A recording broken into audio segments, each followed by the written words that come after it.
Okay. Um, Happy days are here again. I haven't done one of these in a real long time. Being because I have not watched um, professional wrestling, sports entertainment, whatever the hell you want to call it. I ain't watched it in a really long time. I haven't watched a Raw at all in years.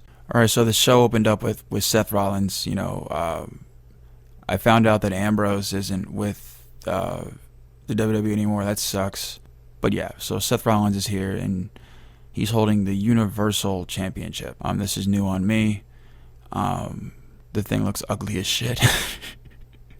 It's a terrible looking title. I'm sorry, it looks terrible. And he's out there and he's cutting a promo on Bray Wyatt. Now I remember Bray Wyatt. Bray Wyatt was dope. I really liked that. The Shield and the Wyatt family, like that was really dope. Those were good concepts, and I really liked those things at that time. He's talking about Bray, and what he came out looking like at the end of the night, I was like, oh my god, this is amazing. Rollins is out there talking about kind of how he's scared of him, and then Braun comes out, interrupts, and they argued. They had a match where Seth had won, and I guess Strowman is pissed, so he wants to have a rematch or whatever. Rollins mentioned something about the tag titles, so what they were tag team champions, I'm assuming, at one point, and they end up having or scheduling to have a rematch that night on Raw. It set up something later in the show, so I won't bash it too much. It's just so far it feels like it's the same old format that they were going with before. But I was pleasantly surprised with the second match, tag team match. There was the Viking Raiders. I have no idea who they are, and then the OC. Now the OC, I know who they are. The OC lost. The match was good. I really enjoyed the match. It was a really good tag team match. I marked out. I mean, you got AJ Styles and Luke Gallows and Carl Anderson. I mean, that's really fucking dope. Especially AJ. I don't know how long AJ's been in WWE, but that's what's up. Then Michael Cole has a sit-down interview with Becky Lynch. Talked about Sasha Banks, which I have no idea who either of those two are. So she cut a good promo. I thought it was a decent interview, so yeah. Then there was Rusev, I know who that is, versus EC3. I'm surprised that, Ethan Carter III here is in the WWE. This is amazing. Rusev won with his submission. Looked like a camel clutch. They called it something else. I forget what they called it, but it looked like a camel clutch. And EC3 got in no offense, and the match went all like 2 minutes. It was just a squash match. I mean, if they're not going to do anything with EC3, I mean, I guess, why not? But that guy's actually talented. So, I mean, this is like, now they could be doing better with him. The match was nothing incredible, but it was still a decent match for being a squash match. I mean, Rusev was pretty impressive, just throwing him around like a rag doll. You could see like EC3 really wasn't jumping. He just showed how strong he was. He definitely looks smaller. He doesn't look as big. Where's Lana? I want to know where Lana is. Then we have another match, Sasha Banks versus Nikki Cross. Once again, I don't know who Sasha Banks is, and I do not know who Nikki Cross is. There was Bayley outside and Alexa Bliss. I don't remember them either or know who they are either. It was a good match. Actually really enjoyed the match. Sasha Banks picks up the win. There was a little bit of overbooking, I mean, other than that, I mean, it was good. Then we had Lacey Evans. I don't know who that is. Versus Ember Moon. I don't know who that is either. Lacey Evans defeats Ember Moon. They talk about how Ember Moon is kind of on this losing streak or whatever. She gets defeated by the sharpshooter. I guess there's a beef with Natalya. She had a promo or thing, whatever. I don't think Lacey's really that good. So yeah. Then there's the Firefly Funhouse. That was really great. So Bray Wyatt's not wearing the Hawaiian gimmick anymore. It was kind of kiddie. The Firefly Funhouse. I like that. That's creative. Like especially for what I seen at the end of the night. I mean, that was really dope. So I mean, yeah, just this two-faced type of character. Oh, it's fucking dope. I really loved it, especially when it culminated at the end of the night. This guy needs to beat Rollins for the title. He's fucking badass. R-Truth has the 24/7 title. Okay, and so I guess we're back to the hardcore thing where the hardcore title can be defended whenever. It's pretty interesting. He gets pinned, which was even more interesting. by Carmella. Yeah, and they ran away with each other, and like, okay, it was weird. Um, it's entertaining as fuck though. I really can't lie about that. It's got raw truth in it. It can't be bad, you know. Chad Gable defeats King Corbin.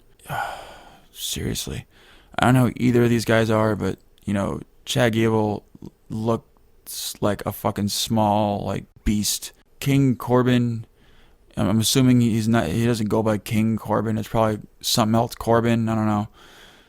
He just like he won the King of the Ring thing or whatever. That's great. Awesome. We're gonna go back to the Booker T thing where the King. I mean, does he do the accent? I mean, I'm just curious. I mean, that's kind of stupid and kind of plays things out a little bit. There was a fatal five-way. This was surprising. Rey Mysterio defeats Bobby Roode, AJ Styles, Shinsuke Nakamura, and Ricochet. Now, I know who all of those people are, and I'm actually really impressed that all of these people are in the same match, or better yet, working for WWE. And I'm not really big on, multi-man matches like this, but this was some good shit. I really enjoyed it. It had its moments, where it would give breaks for guys to kind of, work their little spots and stuff like that. Not everybody in the ring at the same time. So it was kind of broken up. The awesome spot with Mysterio at the top, and I think it was Shinsuke and AJ were trying to suplex him off, and then Rude grabs them, and so it's this giant trifecta powerbomb. That was pretty cool. I mean, it was a good match. I really enjoyed it. Rey Mysterio wins. I mean, this is an elimination match. I think Ricochet got eliminated first. I think it was Shinsuke, AJ, Bobby Roode, and the last one left was Mysterio. So it was really, really good. If I'm remembering correctly, the order of the people getting eliminated, but it was really good. Then you get the main event: Seth Rollins versus Braun Strowman, which went to a no contest. Once again, I know who Seth Rollins is. I have no idea who Braun Strowman is until tonight. And then The Fiend comes out. This shit was dope. I really enjoyed this. It was really, really, really cool. And especially from the segment he cut earlier, that was a really well done segment. I really liked the Firefly Funhouse thing.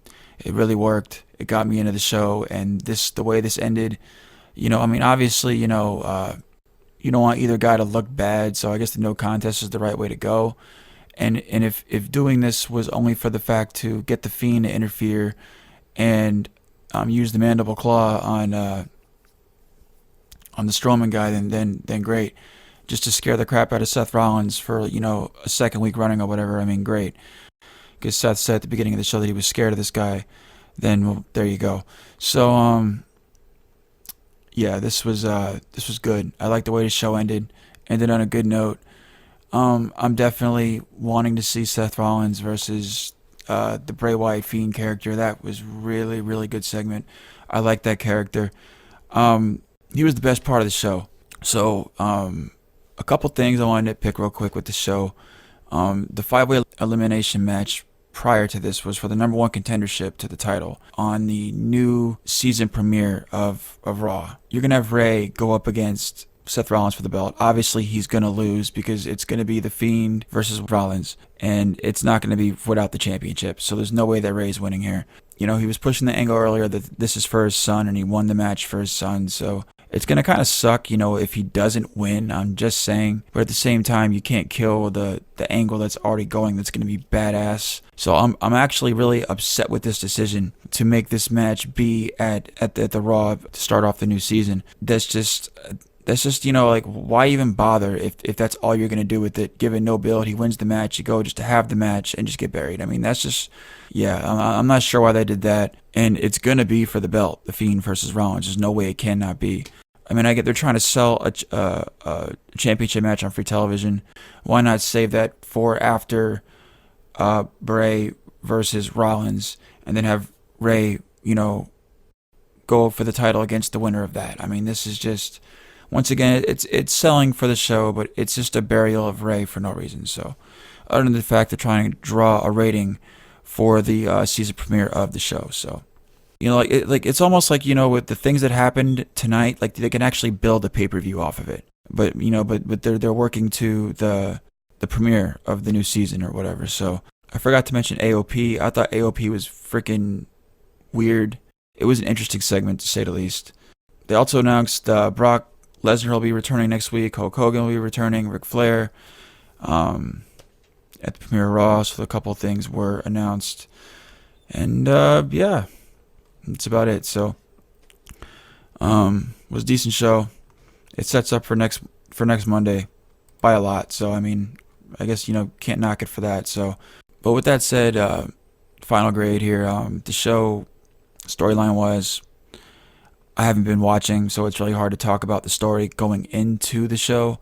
But I thought for building and story in the show, I'll give the show a B. I thought they did a really good job. In terms of the wrestling, I'll give the wrestling an A. I thought the wrestling was really good.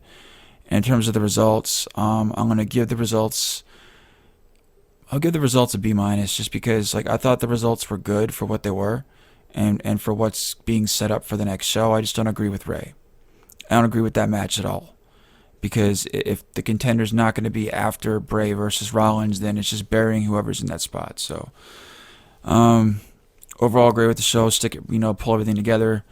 I'll give the show a solid B. It was a really, really, really good show. But once again, I haven't tuned in a while. Maybe a lot of this stuff is commonplace, but I really did enjoy this show.